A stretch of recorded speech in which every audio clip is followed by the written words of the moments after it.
1절부터 22절까지 말씀으로 버리지 아니하시리라, 버리지 아니하시리라, 이런 제목으로 말씀의 은혜를 나누고자 합니다. 욥은 자신이 처한 현재 상황이 너무 힘들고 어려워서 내가 내 입을 금하지 아니하고 내 영혼의 아픔 때문에 말하며 내 마음의 괴로움 때문에 불평하겠다고 말합니다. 자신의 삶에 연속적으로 일어나는 인생의 고난은 욥을 지치게 하기에 충분했습니다. 이런 욥을 향하여 수아 사람 빌닷이 대답합니다. 빌닷의 변론과 그의 태도에 나타난 특징을 살펴볼 수 있습니다. 먼저 이분법적인 사고입니다. 이분법적인 사고. 욥의 친구이며 가장 연장자인 엘리바스는 악인은 징계를 받고 의인은 하나님의 축복을 받는다, 이렇게 말하였습니다. 빌닷도 욥의 친구였습니다. 하지만 안타깝게도 그는 하나님의 섭리를 엘리바스와 같은 맥락에서 파악했는데 훨씬 단순하고 경직되어 있음을 알 수가 있습니다. 빌닷은 욥의 상황을 권선징악과 인과응보의 차원에서만 하나님의 공의를 파악하고 있었습니다. 여러분, 지금 욥에게 필요한 게 무엇이죠? 욥에게 필요한 것은 위로가 필요한 상황입니다. 위로가. 자신의 모든 재산을 다 잃어버리고 자식들을 하루에 잃어버렸습니다. 심지어 욥의 건강까지 잃어버린 상태죠. 하지만 빌닷은 욥에게 다짜고짜 비난하는 투로 자신의 변론을 시작하고 있음을 보게 됩니다. 그리고 자신의 신앙관에 근거하여 욥을 죄인으로 취급합니다. 여러분, 고난당하는 사람에게 필요한 것은 위로인데 사실 우리는 위로해 주기보다는 정죄하고 판단하고 너는 죄를 지어서 그런 거야, 아주 단순한 관점으로 이야기하기를 좋아하죠. 빌닷의 태도는 엘리바스보다 훨씬 더 매정한 것을 보게 됩니다. 그는 친구인 욥이 고통을 당하고 있음에도 상담자나 위로자가 되기보다는 가혹한 정죄자가 된 겁니다. 욥기 8장 2절에서 빌닷이 욥에게 하는 말은 이런 그의 마음을 잘 보여주고 있죠. 2절 같이 읽습니다. 내가 어느 때까지 이런 말을 하겠으며 어느 때까지 내 입의 말이 거센 바람과 같겠는가. 아멘. 빌닷이 욥에게 하는 이런 말, 내 입의 말은 긍정적인 표현이 아닙니다. 그가 욥이 하는 말을 거센 바람이라고 표현한 것은 욥의 연설의 허탄함과 거셈을 비유한 것입니다. 여러분, 3절에서요, 빌닷이 하는 말은 변개할 수 없는 진림을 알게 됩니다. 우리 말씀 같이 읽습니다. 하나님이 어찌 정의를 굳게 하시겠습니까? 전능하시니가 어찌 공의를 굳게 하시겠습니까? 아멘. 여러분, 맞는 말이에요, 틀린 말이에요? 너무나 정확한 말이죠. 너무나. 그죠? 그러나 때로는 옳은 말이 아닐 수 있음을 우리는 기억해야 돼요. 우리는 항상 나는 옳은 말 하는 거야, 이 판단과 또 정죄와 또 이 비난을 잘하는 사람들이 늘 하는 말이 뭐예요? 나는 항상 옳은 말만 해, 난 틀린 말 하지 않아, 그런 얘기를 하죠. 근데 가만히 들어보면 옳은 말이 아닐 수 있다는 거죠. 엘리바스는 욥의 자녀들이 범죄하여 재앙을 받았다는 사실을 넌지시 언급하였습니다. 그런데 빌닷은 욥의 자녀들이 범죄했다는 사실을 직접적으로 단정하고 있습니다. 여러분, 욥의 10남매가 죄를 지어서 죽었습니까? 욥기에서 그렇지 않죠. 욥의 재산이 다 없어진 것이 욥이 죄를 지어서입니까?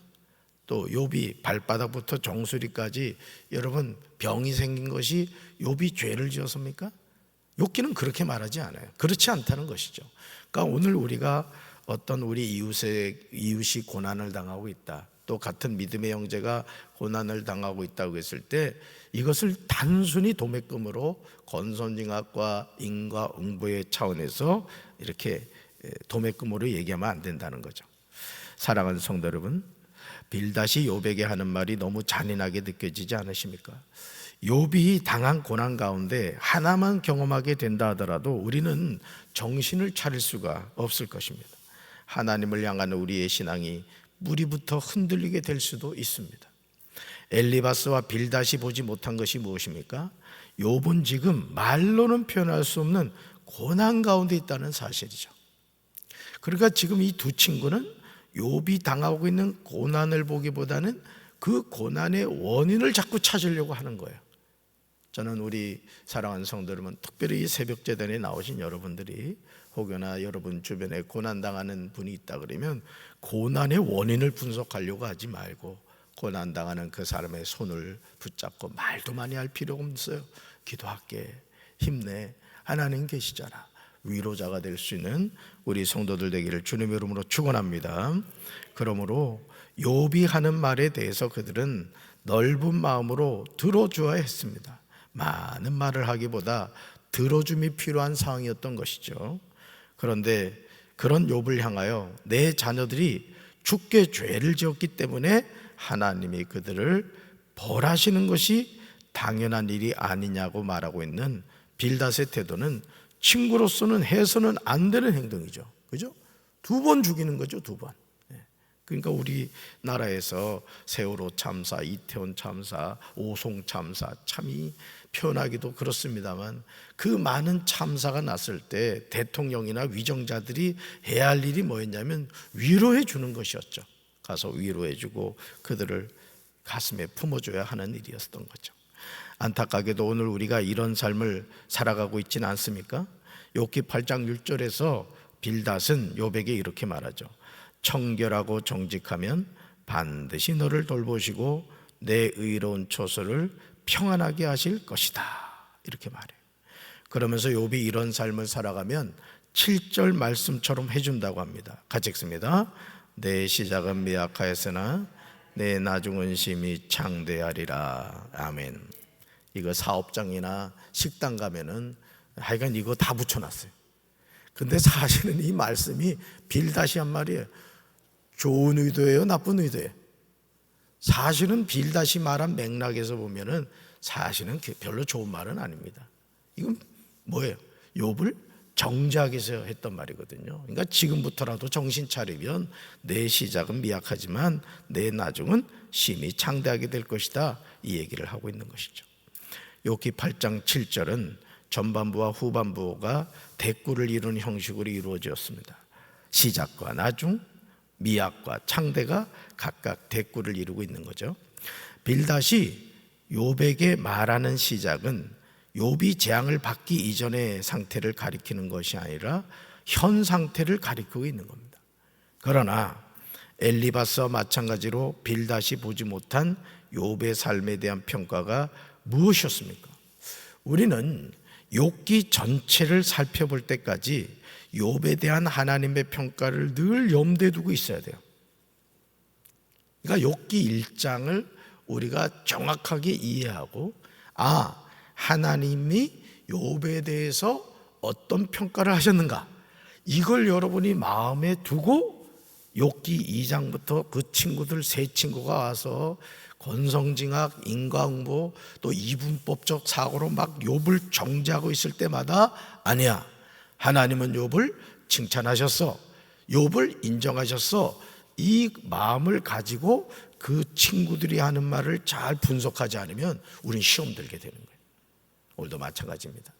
저는 우리 사랑하는 성도 여러분들이 하나님이 나를 어떻게 바라보시느냐, 또 내가 하나님 앞에 섰을 때 하나님이 나를 어떻게 평가하실 것인가, 이것을 늘 염두에 두고 살아가는 우리 사랑하는 성도들 되기를 주님의 이름으로 축원합니다.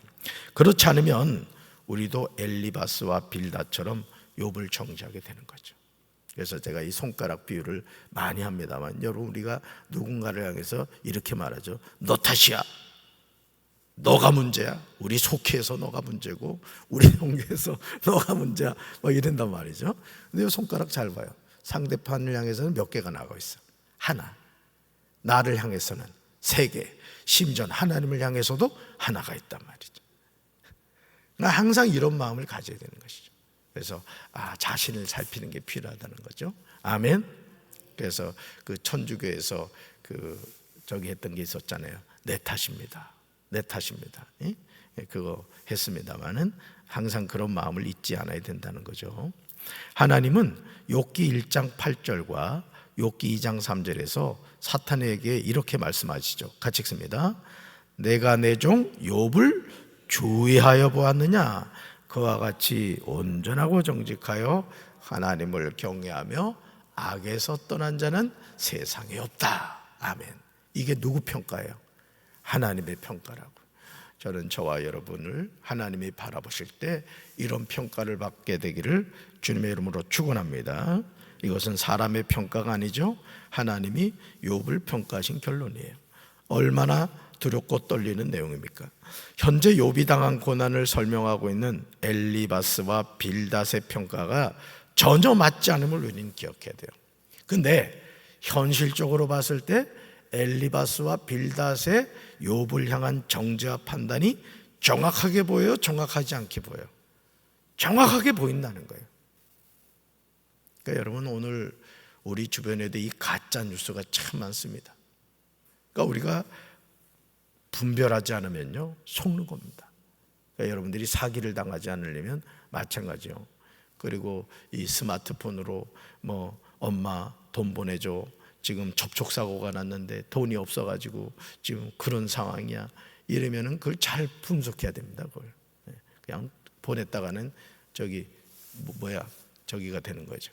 하도 요즘은 아주 그냥. 그리고 뭡니까 그 카톡도 마찬가지예요. 카톡도. 그리고 이 스마트폰으로 왔을 때나 이럴 때는 뭐 집 전화나 아니면 남편 전화로 하든가 다른 사람 전화로 해야 된다잖아요. 그러니까 여러분, 요즘 아주 대놓고 이게 사기를 치는 거예요, 사람들이. 그러니까 여러분, 우리가 영적으로 잘 분별하고 또 일상의 삶에서도 항상 깨어 있어야 될 줄로 믿습니다. 그래서 예전에 어떤 권사님이 늘 헌금을 드릴 때마다 헌금에다 써놓은 내용이 주여 돈이 새지 않게 하여 주시옵소서 그러더라고. 근데 그거 필요한 기도야. 여러분, 하나님이 여러분한테 1,000만 원을 줘도 1,000만 원 세버리면 남는 게 있어 없어? 없단 말이지. 그러니까 세질 않아야 돼. 지붕도 세면 안 되고 통장도 세면 안 돼. 할렐루야. 그 기도 하셔야 돼. 그러니까 여러분, 오늘 하나님이 욥을 평가하신 결론이 가장 정확하다. 그래서 우리는 우리 삶에서 정말 중요한 나의 삶에 대한 하나님의 평가를 놓치고 살면 안 돼요. 하나님이 나를 어떻게 평가하시는가? 욥기 8장 8절부터 10절에서요 빌닷은 욥에게 이렇게 말하죠. 같이 읽습니다. 이제 옛세대에게 물어보라. 조상들의 경험으로 배운 진리를 잘 생각해 보라. 아멘. 여러분, 지금 이 빌닷이 하는 말은 계속 뭐예요? 욥 잘 생각해 봐. 뭐라고요? 옛세대에게 한번 물어보란 말이죠. 또 조상들의 경험으로 배운 진리를 잘 생각해 보라는 거예요.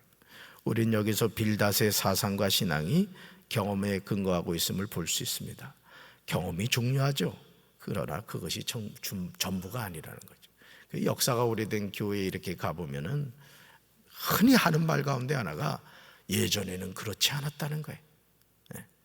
우리 교회가 말이죠, 역사가 있고 뿌리가 있고, 예전에 안 그랬으니까 지금 그렇게 해야 되는 거지.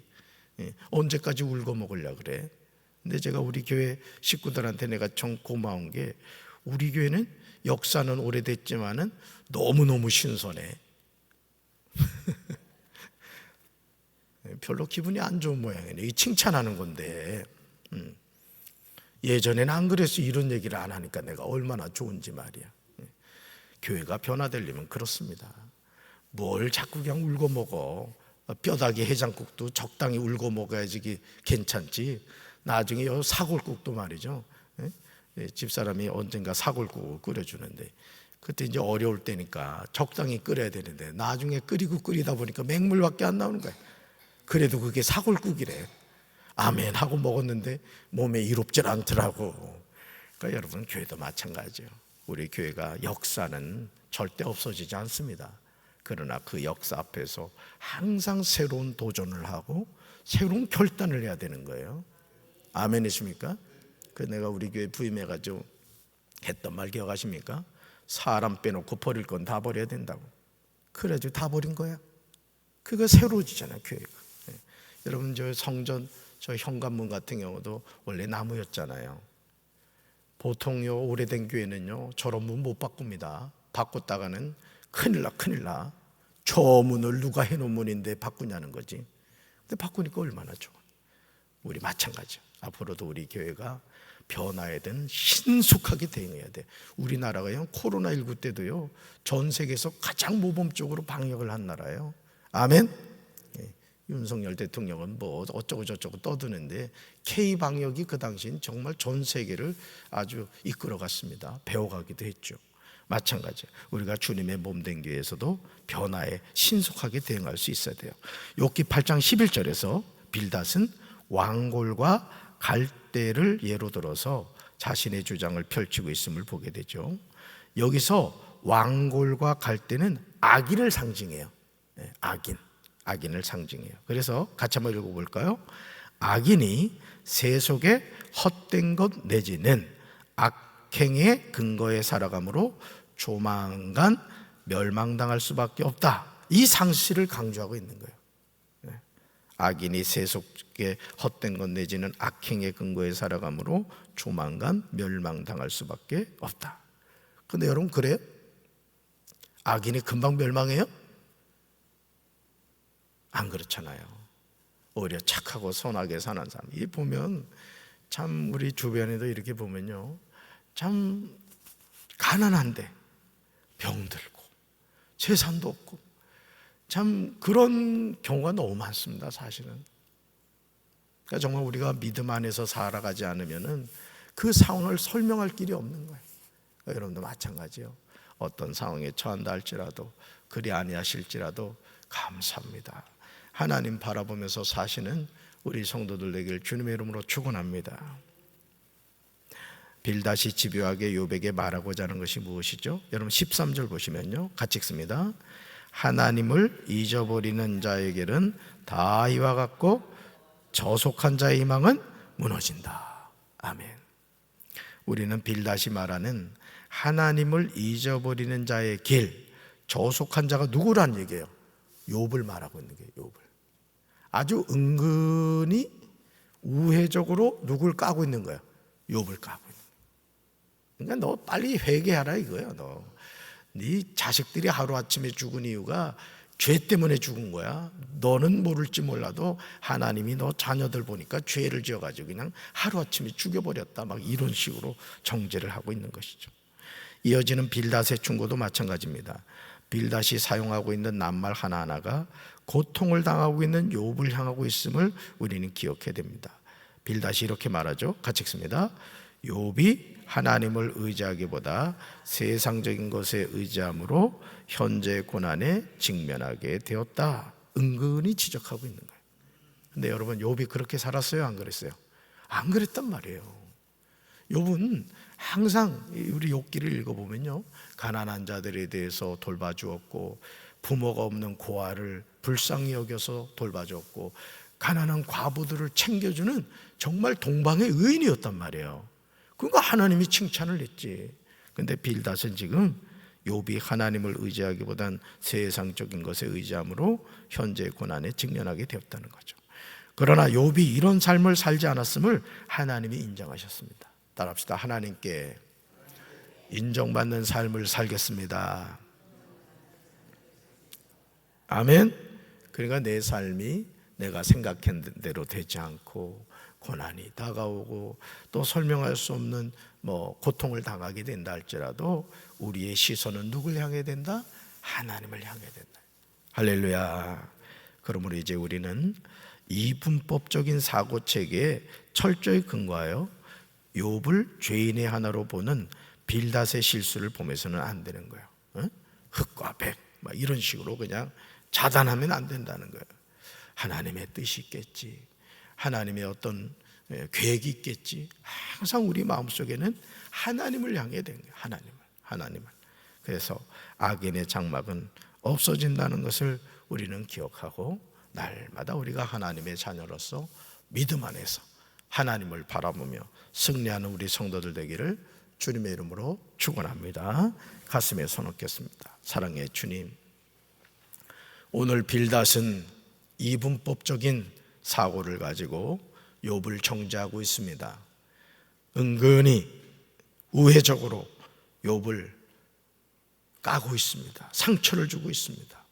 오늘 우리가 이 세상을 살면서 내가 보는 것이 정확하다고, 내가 정확하게 봤다고 그런 이야기를 할 때가 많습니다. 그러나 우리의 눈이, 우리가 파란 안경을 쓰고 세상을 바라보면 세상은 파랗게 보입니다. 빨간 렌즈로 코팅된 안경을 쓰고 세상을 보면 빨갛게 보입니다. 내가 바라보는 관점이 정확하지 않을 수 있음을 기억하고 항상 우리의 눈이 열려 하나님의 관점으로 세상을 바라보고 나 자신을 바라보고 우리 가정을 바라볼 수 있는 믿음의 안목이 열리게 도와주시옵소서. 우리 주변에서 고통당하고 환난당한 풍랑 만난 이웃을 판단하고 정죄하기보다 우리가 위로자가 되고 그들을 다가가서 손잡아 줄 수 있는 긍휼의 사람이 되게 하여 주시옵소서. 예수님 이름으로 간절히 기도합니다. 아멘.